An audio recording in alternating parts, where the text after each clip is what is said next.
చేసినాము, ఇంకా పెద్ద ఎత్తున దాని గురించి కొట్లాడతాం. అక్కడ ఎమ్మెల్యేకి కూడా కళ్ళు నెత్తికెక్కినాయి. ఆయన భూస్థాపితం చేశారు, నేను ఊకోను.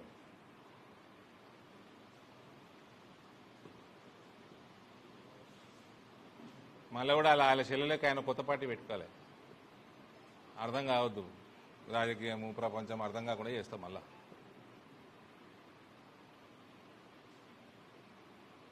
ఇప్పుడు హిందువుల ప్రజలకు ఎట్లయితే మనం 2-3 విషయాలు మాట్లాడినామో, జగిత్యాల ప్రజలకు కూడా కొన్ని అవేర్నెస్ తీసుకొచ్చే పని మీద పోతున్నాడు నేను. ఓకే,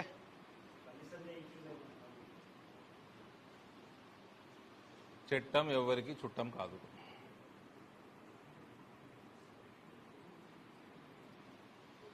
ఇంకా థ్యాంక్ యూ.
అదేవిధంగా రాష్ట్ర కార్యవర్గ సభ్యురాలు సోదరి డాక్టర్ భోగ శ్రావణి గారికి, అదే కార్యవర్గ సభ్యుడు డాక్టర్ అనూపరావు గారికి, జిల్లా ప్రధాన కార్యదర్శులు కొండపల్లి శ్రీనివాసు, నల్వాల తిరుపతి శ్రీనివాస్ గారికి, ఇప్పుడు వేదిక మీద ఉన్న అందరికీ నా యొక్క నమస్కారాలు. ఈ యొక్క ప్రెస్ మీట్ మన గౌరవ పార్లమెంట్ సభ్యుడు అరవింద్ ధర్మపురి గారు తీసుకోవాల్సిందిగా నేను కోరుతున్నాను. ఇది అవసరమా? డైరెక్ట్ మాట్లాడటం బెటర్. ఎరుకులు రాపేయండి. ఫ్యాన్ సరే సార్, మాట్లాడకండి. ఎవరు డోర్కి అడ్డం ఉన్న వాళ్ళు అందరూ పక్కకు జరగండి.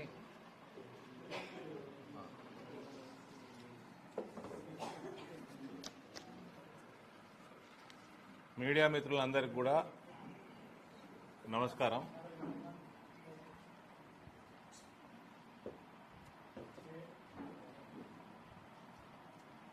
కొన్ని రోజులుగా జగిత్యాల్లో జరుగుతున్న అంశాలన్నీ మీ అందరికి తెలిసినాయి. సంజయ్ కుమారు పార్టీ మారినోడు, ఈయనకి రాజకీయ ఓనమాలు నేర్పిన పార్టీకి పంగనామాలు పెట్టి కాంగ్రెస్కి పోయినోడు. ఇటువంటి వాడు కమర్షియల్ గెయిన్ కోసం, పైసల కోసం పార్టీ బయటికి పోండి, మీరు బయటికి పోండి. ఇరిటేట్ చేస్తున్నారు. సీరియస్ ఇష్యూ నడుస్తుంటే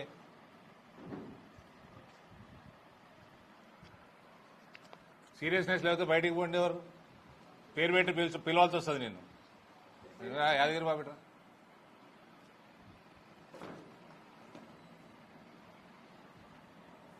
డబ్బుల కోసం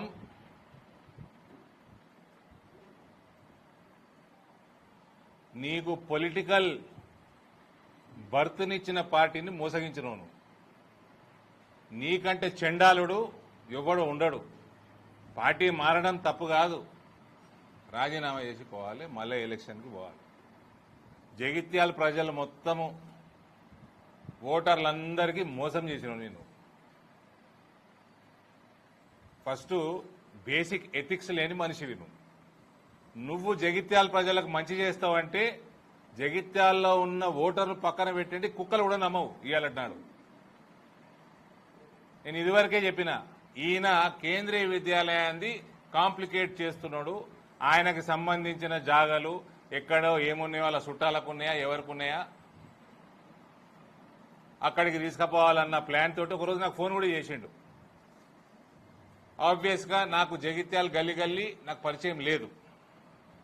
నేను కనుక్కుంటే ఈయన ప్రపోజ్ చేసే డబుల్ బెడ్రూమ్లు వెనకాల ఆడ రోడ్లు చక్కగా లేవు, కనెక్టివిటీ చక్కగా లేదు, ఆ డబుల్ బెడ్రూమ్లు చక్కగా లేవు, అక్కడ ఐటీఐ ఏమైనా ఉందా అటు సైడ్, వాళ్ళు సంతోషంగా లేరు.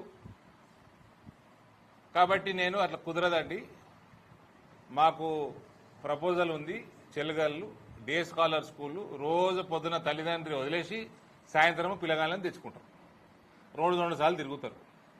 కనెక్టివిటీ యాక్సెసిబిలిటీ ఈజీ ఉండాలి, బస్సులు తిరగాలి, ఆటోలు తిరగాలి, కంఫర్టబుల్గా తిరగాలి. ఇది డే స్కాలర్ స్కూలు అని చెప్తే ఆయనకు నచ్చలేదు. ఆయనకు నచ్చకపోయినా నాకు ఫరక్ పడదు. నేను మీకు మంచి చేయాలని నేను ట్రై చేస్తాము. ఆల్రెడీ 2 కేంద్రీయ విద్యాలయాలు స్వంత ప్రిమిసిస్లో నడుస్తున్నాయి నా పార్లమెంట్ నియోజకవర్గంలో, బోధన్లో, నిజామాబాద్లో. 2 నవోదయాలు అలాట్మెంట్లు అయిపోయినాయి, ల్యాండ్లు రెంటెడ్ ప్రెమిసిస్ లో 1 సంవత్సరం అకాడమిక్ ఇయర్ కూడా అయిపోయింది. ఇక్కడ కేంద్రీయ విద్యాలయం ఈయన చేయబట్టి రెంటెడ్ ప్రెమిసిస్ లో అకాడమిక్ ఇయర్ స్టార్ట్ కూడా కాలే, ఇప్పుడు మళ్ళీ పోతుంది అకాడమిక్ ఇయర్. కానీ ఫాల్తు లెక్కలు బంద్ చేస్తున్నాడు మీ ఎమ్మెల్యే. నెంబర్ 1 ఫాల్తు. నువ్వు టీఆర్ఎస్ ని ఎట్లా వదిలినావు, ఏం బీకనీకి వదిలినావు చెప్పు, ఏం బీకినావు? 2.5 సంవత్సరాలు అవుతుంది, ఏం బీకినావు చెప్పు. కేవలం ఇంకా నేను ఈ ప్రెస్ మీట్ అయిపోయినాక నేను ఇష్టపెడతా అనుకోరు, ఇది మొదలైంది ఆటిగా. బిడ్డని మొత్తం నంగా చేసే వరకు ఇష్టపెట్టేది లేదు. రాజకీయంగా నగ్నంగా చేసే వరకు ఆయన క్యారెక్టర్ని, కమర్షియల్ కరప్ట్ నేచర్ని పూర్తిగా జగిత్యాల ప్రజల ముందు నిలబెట్టే వరకు ఊకునేది లేదు. ఇది నాకు ఇంతకుముందు కూడా ఇచ్చిన ఈ డాక్టర్కి, మీ కన్న డాక్టర్కి, కేంద్రీయ విద్యాలయంది metropolitan cities and Hyderabad and బెంగళూరుకి 2.5 ఎకరాల నుంచి 5 ఎకరాల వరకు ఒప్పుకుంటుంది. 4 metro cities plus Hyderabad plus Bengaluru, 2.5 to 5 acres, minimum 2.5, maximum 5. ఇక వేరే అన్ని జాగాలల్లో, అన్ని లొకేషన్స్ లో దేశంలో మినిమం 5 ఎకరాల నుంచి 10 ఎకరాల వరకు. ఇది కేంద్రీయ విద్యాలయం, మీడియా గ్రూప్ లో పెట్టేయడమా. ఇక ఈ గొట్టంగాడు పోయి తెచ్చిండు. ఇగో జగిత్యాల ప్రజలకు ముందర ఈయన తెచ్చిన జియో దించేస్తున్నాడు. 2 ఎకరాలు ఉంది ఇలా. 2 ఎకరాలు కేంద్రీయ విద్యాలయం తీసుకోదు, జగిత్యాలలో తీసుకోదు. ఇది ఏం చేస్తుందంటే, ఇది రిజెక్ట్ అవుతుందని తెలిసి ఇది రిజెక్ట్ అయిపోయింది కాబట్టి మళ్ళా గాడనే ఏడనో మరిగా. ఇక్కడ ఇందరు ఉన్నారు కదా, మీడియా మిత్రులు ఉన్నారు కదా, చెలుగల్ మెయిన్ రోడ్డు మీద ఉన్న జాగా కేంద్రీయ విద్యాలయానికి బెటరా, ఆడ డబుల్ బెడ్రూమ్ల వెనకాల కేంద్రీయ విద్యాలయానికి బెటరా, డే స్కాలర్ స్కూల్కి చెప్పండి. ఇది కాదు అది బెటర్, పలానా కారణం వల్ల ఎవరైనా చెప్తే నేను వినదలుచుకున్నా. నాకంటే ఎక్కువ జగిత్యాల జాగ్రఫీ మీకు తెలుస్తుంది కదా ఎక్కువ.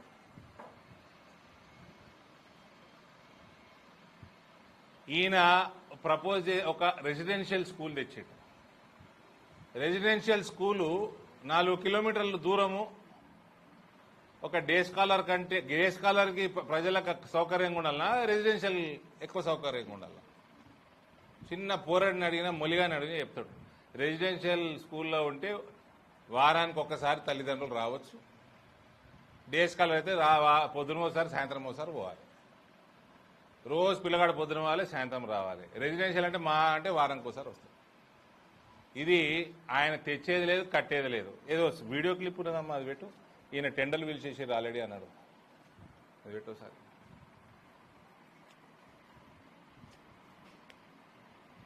ఇవ్వకపోతే ఇంటిగ్రేటెడ్ స్కూల్ మరి 200 కోట్లు వచ్చింది, కాంట్రాక్టర్ రెడీ ఉన్నాడు. ఈయన డబ్బులు లేవు, కాంట్రాక్టర్ ఉన్నాడో లేదో తెలియదు, నాకు తెలియదు.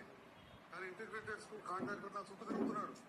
ఏది పేద బీసీఎస్సీ విద్యార్థులు, మరి వాళ్ళకు కూడా నేను అదే చర్యలను పట్టుకుని కూర్చోవాలా? టీఆర్ నగర్ లో ఇప్పుడు నేను ఆల్రెడీ రెడీ చేస్తున్న స్థలం గౌరవ మంత్రి గారు ఈ లోపల అయిపోయిందా ఇచ్చిన సబ్జెక్టు? సంతోషం. లేకపోతే 200 కోట్లు శాంక్షన్ అయిపోయింది, జాగా శాంక్షన్ కాలే. జాగా నిన్న మొన్న శాంక్షన్ అయింది. 200 కోట్లు ఓడిచ్చిండి నాకు జాగా కట్టుకుంటూ. ఎవడు ఎస్టిమేట్ వేసిండు? కాంట్రాక్టర్ రోడ్ ఫైనల్ చేసిండు. జాగా రాకంటే ముందు కాంట్రాక్టర్ ఫైనల్ ఎట్లా అయిండు, టెండర్ ఎట్లా ఫైనల్ అయింది, బడ్జెట్ ఎట్లా ఫైనల్ అయింది. జగిత్యాల ప్రజలు కొంచెం ఆలోచన చేయండి. రోజుకో పూటకో పార్టీ మారటంతో మనం నడపలేము. ఆల్రెడీ వెనుకబడి ఉన్నాము. కేంద్రీయ విద్యాలయంలో బొచ్చడు పైసలు ఉంటాయి కేంద్ర ప్రభుత్వంలో. ఈ బిచ్చగాడు రేవంత్ పోయి అడుక్కుంటా ఉంటాడు మోదీ గారి దగ్గర. ఆర్ఎస్ఎస్లో మాకు నేర్పిస్తారు, మేము జాయిన్ కాగానే రాజకీయాలు దేశం మొదలు, తర్వాత ప్రజలు, తర్వాత దళము అంటే బీజేపీ, మాకు నాలుగోది మన సొంత కుటుంబం కానీ మనం కానీ. ఆ డైలాగులు కొడుతుంది రేవంత్ ఎవరిని ఇంప్రెస్ చేయనీకే. మోదీ గారిని ఎందుకు అంతగానో ఇంప్రెస్ చేస్తున్నావు? రేపు వస్తావా? మెల్లగా ఇండైరెక్ట్గా చెప్తున్నావా? సార్ అనిపోయారు కూడా మెరిసే జుడిజావా అని. ఈయనేమో దేశం ముందు, ప్రజలు నెక్స్ట్, దళం తర్వాత. అంటే ఏంది? కాంగ్రెస్ మోసం చేస్తావా? మీ ఎమ్మెల్యే ఇక్కడ ఎమ్మెల్యే టీఆర్ఎస్ మోసం చేసినట్టు